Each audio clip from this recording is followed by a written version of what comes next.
So imagine करो तुम एक दिन सुबह उठते हो और सब कुछ नॉर्मल है एक्सेप्ट यू, क्योंकि तुम एक जाइंट कॉकरोच में तब्दील हो चुके हो।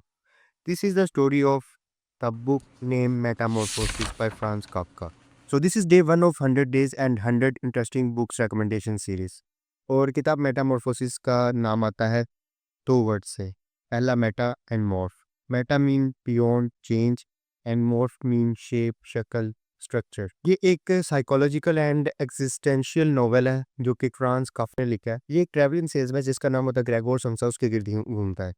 होता कुछ यूँ है कि ये एक दिन एक सुबह उठता है और ये एक जाइंट कॉकरोच या एलियन में तब्दील हो चुका होता है। राइटर हमें फ्रांस काफका हमें इसके बारे में कुछ नहीं बताते कि इसकी वजह क्या होती है, but it is not about that कि वो क्यों मत कॉकरोच बना।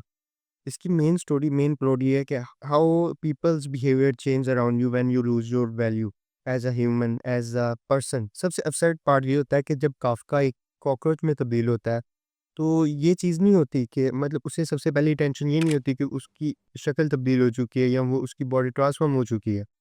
उसकी सबसे बड़ी टेंशन ये होती है कि उसका बॉस क्या कहेगा, वो काम से लेट हो जाएगा, वो अपने घर वालों की खर्चे कैसे उठाएगा, वो कैसे करेगा ये चीज़ें। इट शोज दैट कि वो जो ग्रेगोर समसा है वो एक एलियन, एक कॉकरोच बनने से पहले ही अपनी इंसानियत खो चुका था। वो अपनी ज़िम्मेदारियों में इस कदर खो चुका था कि उसने खुद को एक इंसान समझना ही छोड़ दिया हुआ था।